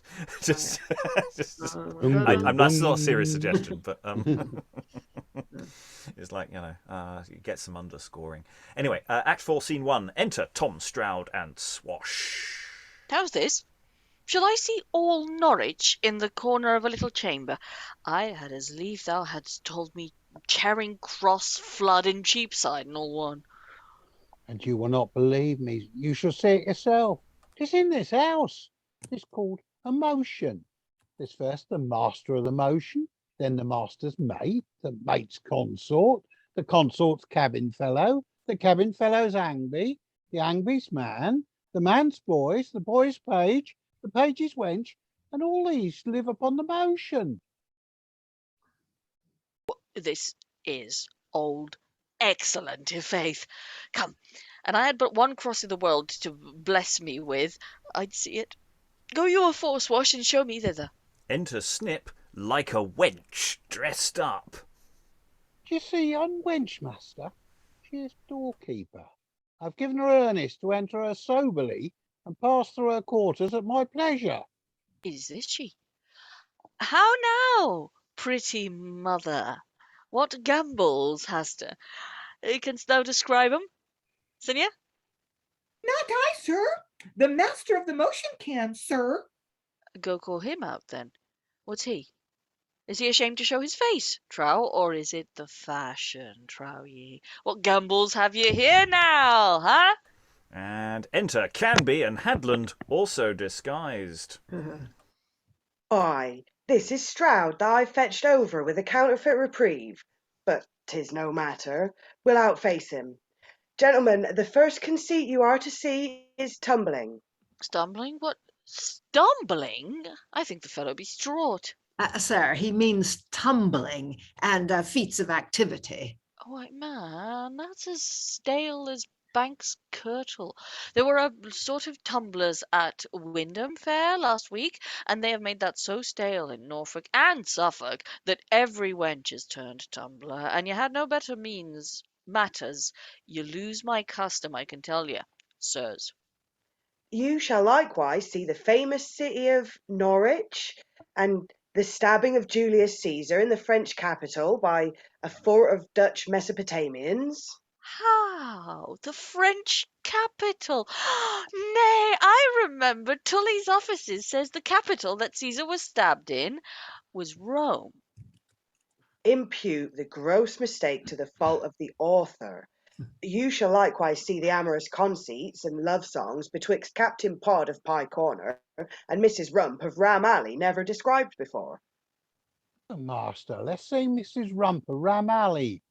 Well, Captain Pod and Mrs. Rump, I think this snuffling slave, flouts us. Then, i' faith, let's see the sawing of the devil with a wooden saw. Or, if it please, you shall see a stately combat betwixt Tamburlaine the Great and the Duke of Guizot the Less, performed on the Olympic Hills in France. France, thou speak'st all French to me, but off with this snuffling French mask and speak in your English voice, or as God save me, I'll beat thy nostrils as flat as a pancake, or a barley froise. Alas, sir, the gentleman has got a mischance lately and broke his brow. That makes him wear a vizard. Just tell me on his brow, what cared I, and he had broke his neck? I'll have it off. What, are you master of the motion? I am glad I know it. Swash, look here. Here's Canbee, that cozened me with the false reprieve. And here's the slave Snip that ran away with your sword in a wench's petticoat. We'll spoil your motion now we have ye. I beseech you, good Master Swash. What, gypsy? You turned juggler? Tickle you. Hark ye, Mr. Strowd. Master Swash, if you as ever came of a woman. Let me never come off a woman while I live again if I do not terrify you. I'll motion you. I'll murder your Tamburlaine and his coach horses. I'll stab your Caesar. I'll ravish your rump. I'll pepper your pod. I'll powder your motion. In Norwich you'll drown. I'm fire and I'll consume your motion in a twinkling. Exit with Snip. Do, Swash, and let me alone with these till thou come again. Master Strowd, for mine own part, I protest unto you, I love you as dear as the heart in my bosom, and protest unto you, it went to the very soul of me to hear how that slave Canbee, like a gypsy, cozened you of a satin suit. How's this? Was he the gypsy that cozened me of my suit? Jackie, you're a gypsy. Believe him not, Mr. Strowd. He's been proved perjured. The slave will fight with his own father for a jack of beer and kill a suckling infant for a pint of wine. And where he says I cozened you out of your suit, 'twas his damned counsel that Swash was robbed yesterday of the £100. Master Strowd, by this hollow tooth that shall tear that slave's nose like a piece of swine's flesh, 'twas he that robbed him and counterfeited the reprieve. Indeed, I must confess I had my share. Some I have spent, the rest is here. Take it, Master Strowd, and think of honest Jack Hadland as he deserves. I must give him some too. Master Strowd, there's £20 toward your losses, because I would not have my reputation come in question afore the Protector, nor seem to stain my Lord Cardinal's loath. There should be an old Harry Angel amongst it. Lend it me to swear by a little. Not one of them, and there were 100 of them. Let me be torn into mammocks with wild bears if I make not a gallimaufry of thy heart and keep thy skull for my quaffing bowl, you base cheating slave. Here's the old proverb right. When false thieves fall out, true men come to their own. But I say I should take this £40 in part of payment. What security shall I have to get the rest? For my father has vowed ne'er to take me for his son till I get his money again, or see you at the gallows. Are you fallen out with your father? Fall in with us, helter-skelter. You shall fare no worse than we do. Man, what wouldst thou have me to turn coney catcher? Oh, sir, your only bravest life that can be. I think it were not amiss, for I have seen wheat and barley grow amongst Cockle and Darnell, and many an honest man keeps knaves company. How now, Swash? What hast thou done? Founded Re-enter them. Swash and Snip.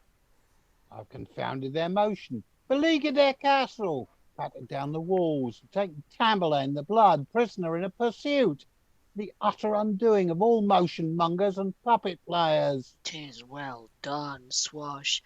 But what'st thou what, man? I am turned coney catcher since thou wentst. Coney catcher, the devil ye are. Yes, i' faith, Swash. And if you would do one thing for me now, I'll teach thee to coney catch too when I come into Norwich. On that condition, master, I'll do whate'er it be. But go thy ways to Mile End Green, to my father's lodging at the Three Colts, and do but tell him I cannot find these fellows yet, but as soon as I do meet with them, tell him he shall hear from me. Yes, sir, I'll go tell him you're with them, but you bid me to say you couldn't find them. By no means, Swash. Then thou must all. Tell him I cannot find 'em. Make a lie for me now. I'll make two for thee another time. Well, on this condition, you teach me to coney, I'm content to lie for you. Do so. Now, sirs, what course will you take that I may come by the rest of my money? Tush, we have £100 tricks. When we want cash, one amongst us undertakes the name and habit of some swashing Italian or French nobleman, at least, the rest in liveries attending. Then we come and sojourn at some honest gentleman's house, till we have eat him out of house and home in diet, and wore his credit out at the elbows, with taking up commodities at his merchants in hope to have all his money at a day. Before which day we give him the slip, and to escape pursuit attire ourselves like gypsies, peddlers, tinkers, or such like disguises. How like you this? This is old excellent, i' faith. Well, I see I might kept company with honest men all the days of my life, ere I should have learned half this knavery. But hark, my masters, yonder's the blind beggar of Bethnal Green has the prettiest mother to his daughter as a man needs to lay his leg over.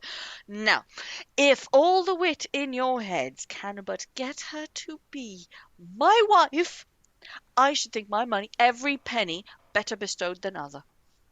You shall have her, sir. Ciao! Why, well said. Come then, my mad viragos. I have spent many a grey groat of honest swaggerers and tear blankets in my day that I never drunk for, and now I'll turn swaggerer myself. I'll keep you company, and it be but to keep you honest. True men I cannot, for there's ne'er a finger on your hands but is as bad as a lime twig.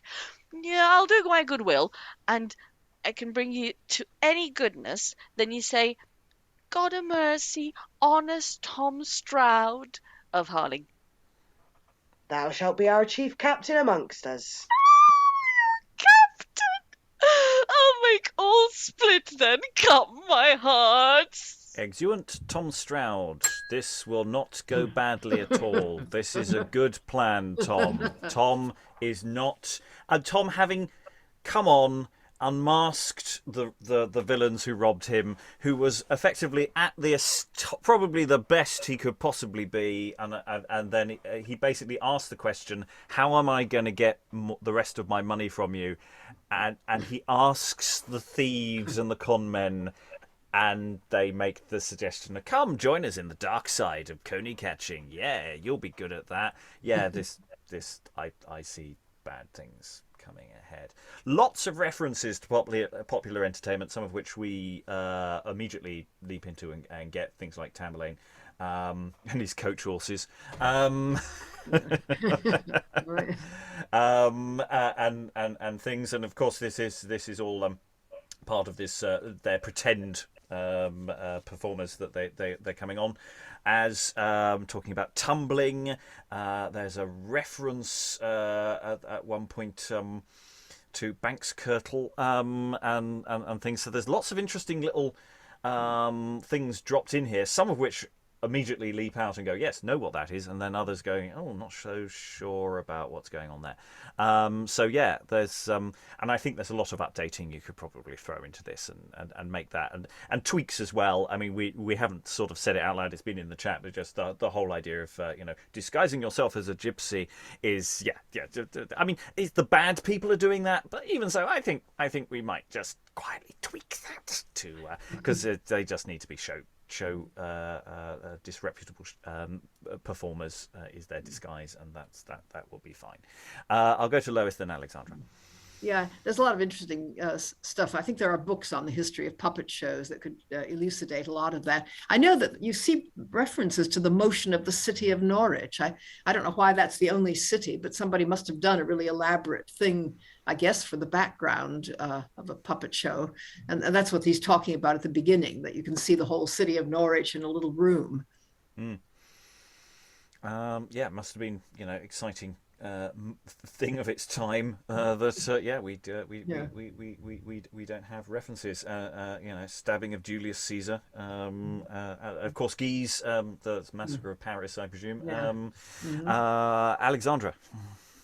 Yeah, I'm here for the I'm here for the Marlowe references, and also the anti-Ziganism, which we have pointed out in the chat. But I wanted, because you mentioned it, I wanted to add another sort of flag on particularly this scene or these two characters that repeatedly refer to having been in or to being currently in disguise as gypsies, because they also reference brownface, which is a thing that nowadays we have much stronger opinions about. So it's one of those elements that I think we've not brought attention to, but as a modern production you would have to not miss the fact that that's what these words mean, and then make some very informed decisions.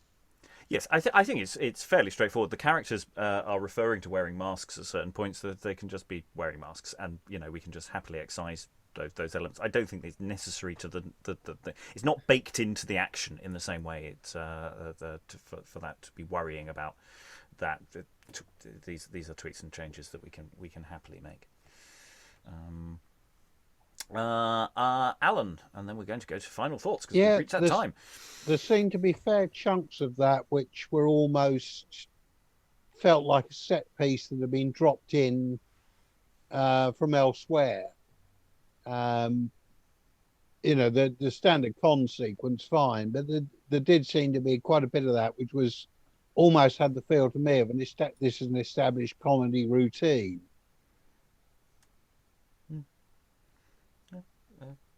I'm certainly it's full of lots of references, and it's the kind of it's very self-referential that in there. And I like the going into coney catching. I'm very pleased with going into coney catching because that's an element of literature as well that we should start going into in these sessions, because there's a lot to dig out of that tradition that's out there. So this is intersecting nicely with some things I'd like to do in the future. Anyway, final thoughts. We're 2/3 of the way through. We've sort of semi-closed off some of the plot lines. We've reinvigorated others. We've set different hairs running. I say we have, the playwrights have. There's still one session to go when it could all go horribly wrong and we all walk away disappointed.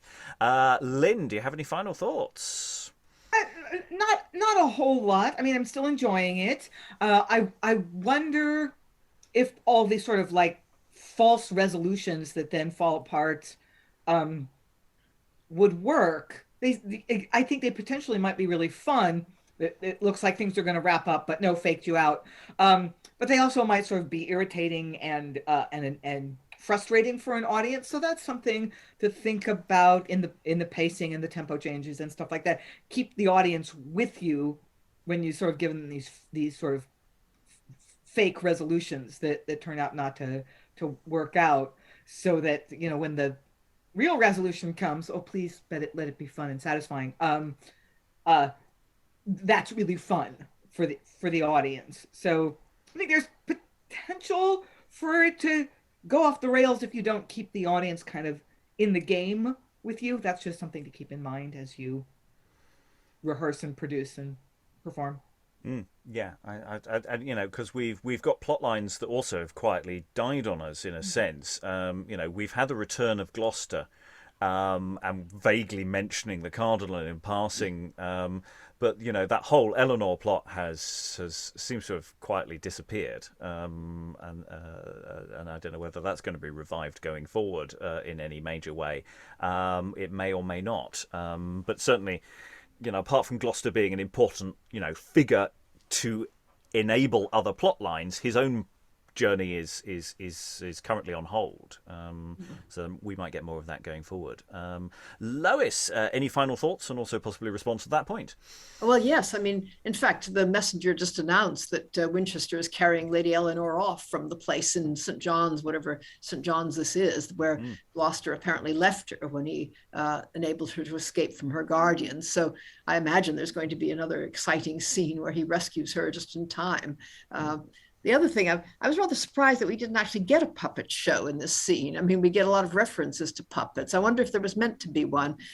You know, Bartholomew Fair, which you'll presumably get to quite a lot later, has a puppet show. And the general idea there is that the people that run it are also crooks. I mean, the people who do this thing generally are crooks. I suppose because they gather a crowd and then it makes it easy for somebody to pick people's pockets. But at any rate, it seems like kind of a missed opportunity not to have some puppets out doing something. Yes, you're right. It sort of just goes to the pitch of the puppets rather than actually seeing anything or having anything active engaged there. I'm just noticed someone in the chat that didn't know what I was talking about when I was talking about Banks Chettle, the famous performing horse owned by a chap called Banks, Morocco, of which there is a fun dialogue with a pamphlet written about. So it was quite a fixture on and there's stories about him interacting with in the past with figures like a clown whose name Tarleton that also exists, and these are things that we have read. So Banks's horse has been read on the YouTube channel, and in the future there will be some things on the podcast coming up on that very soon. It's a little advert. There might be links in the show notes. There might not. I don't know at this time. Anyway, Alan, any final thoughts? Yeah, I mean, it's working well. It's moving at a good pace. And I think, like many of these ones that do move fast, the discontinuities and absurdities would probably get lost, because by the time you've noticed something that's a bit of a non sequitur, you're on to 3 scenes further on. You know, blinking, where the hell did that go? Yeah, it's the kind of problem that you're hoping people only notice on the car on the way home. That's when you want them to worry about. Yeah, you know, you get halfway home and think, wait a minute, that sort of jump cut, where did that come from? Stephen, any final thoughts? Not much really, no. Tom Stroud's come up on the inside rail, hasn't he? It's sort of what was that? So I don't know. Is it one of those things where, you know, you've got 3 people writing it or something, and you know, one of them is really kind of having to be told to shut up by the other 2, you know? But that's strange, isn't it? It is. It's kind of it's a chaotic world, isn't it? It's a strange and chaotic world, which is sort of wartime and sort of long ago and far away, and still incredibly benevolent, really. I mean, I can't think of anything, you know, anything that can happen that can be more benevolent than what's happened already. Well, I guess there's going to be about 8 marriages or something like that.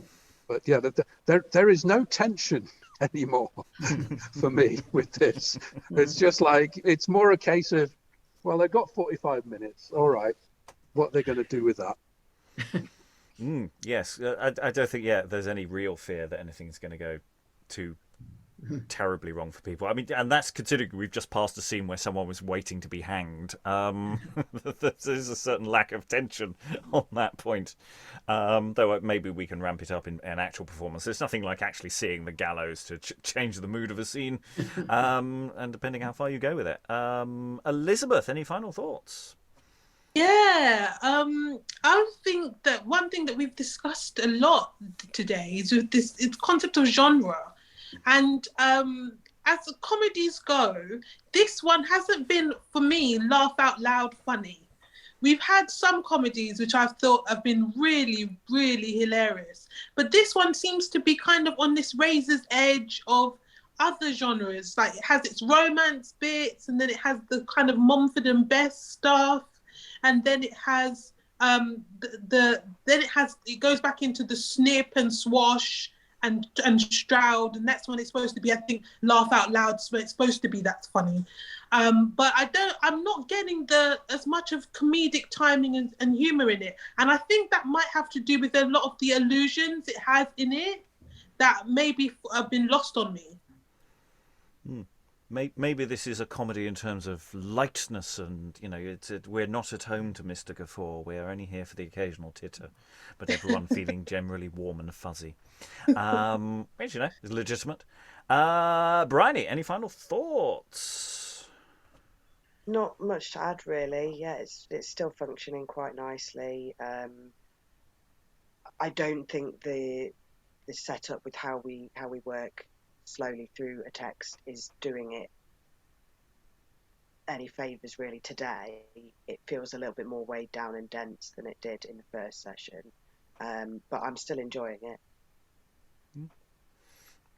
And Alexandra, any final thoughts? Yeah, I agree with Briony that a second look, just a continuous run through this would really bring a lot more out as to how it's constructed and how very dynamic it is, how fast paced the plot is, if not the action of the individual scenes.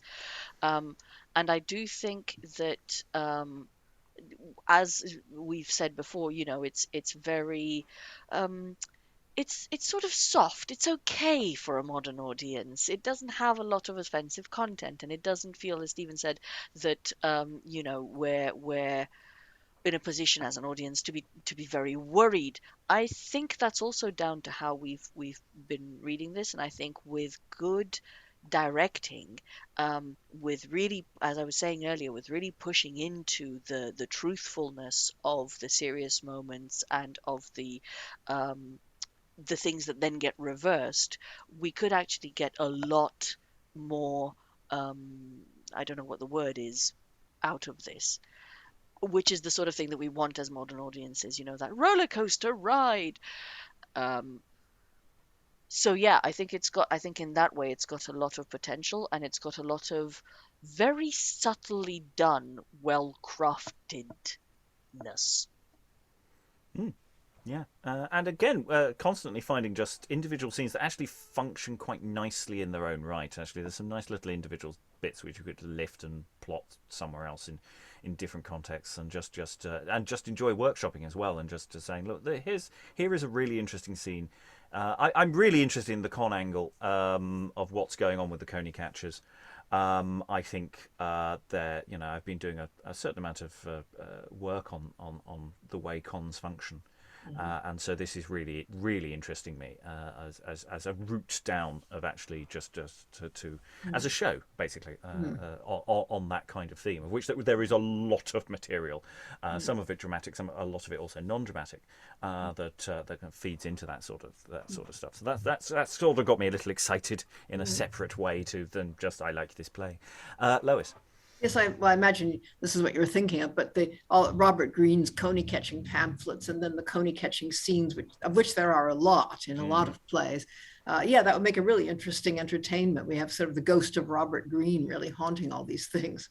Yeah, and those are texts that I really want to dig into in some separate sessions going forward, because there's a lot of stuff which may get tedious after a while, but we will see when we reach that point. Alexandra. Funny you should mention the Ghost of Robert Greene, because what is the play with Greene in its name that is to do with, that has Robin Hood turn up at the end? Georgia Green. Georgia Green, right? So there's also that, Green's True Folkway, but that's also a different Green. Yeah. No, Georgia Green has this thing of a king, so a figure of highest authority, the king in that case, who appears at the beginning, turns up partway through for shenanigans, and then wraps everything up positively at the end. And he never actually gets involved in a very active way, and he never actually he's never in a position that would lose him his status as the main authority in the world. And I feel like Gloucester is having that sort of treatment, where we're not allowed to forget the fact that he's in charge. And we've had, he started like Edward IV in one of the Edward IV plays as well. We start off with something that is very much, this is the story about of this guy, and it's really not. But we start with them and maybe we end with them as a way of somehow framing this. I don't know if that's a literary thing that we've lost as a trope, or whether that's just a thing that was successful and so they picked it up from each other. Lois. Yeah, I mean, that particular plot line is quite common in a lot of plays. The king or some authority figure coming in at the end to sort things out. I mean, the odd thing about this play is that it's clearly set during the minority of Henry VI, at a time when there is no effective king, and that's why people are at each other's throats, and and Gloucester and Winchester particularly, or Beaufort as he's called here. And that might be significant, or it might not. I mean, I think on the whole, it's just a historical period that's been picked because they had to put it somewhere. But it's possible that there is something in the fact that there is no actual king at this point. But Gloucester is the nearest thing we have to one. Yeah, he's the protector, yeah.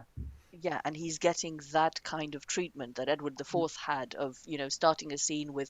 I distinctly remember this, that there was one of the Edward IV plays starts the scene with him and his queen, and it looks like the plot is going to be about some issues to do with the queen, and then we never see her again. He comes back partway through, he comes back in the end, and that's about it. Mm-hmm. Yeah. Now we have the king coming in at the end of the Shoemaker's Holiday, don't we, to sort of sort things out. And I mean, it is a fairly common trope. It's right to think of it as a kind of Robin Hood thing, because it turns up in the ballads. I mean, the little jest of Robin Hood, the final episode, is the king coming to the greenwood in disguise and seeing what a great life all these guys are leading in the greenwood and pardoning them. So it's the same sort of thing. Anyway, we have run out of time, but we have one more session, so there will be more on this when we complete the text and we find out how it's all going to go. All that remains is thank all the wonderful readers for their wonderful reading. Thank you very much, everyone, and goodbye, you Friday-faced frying pan.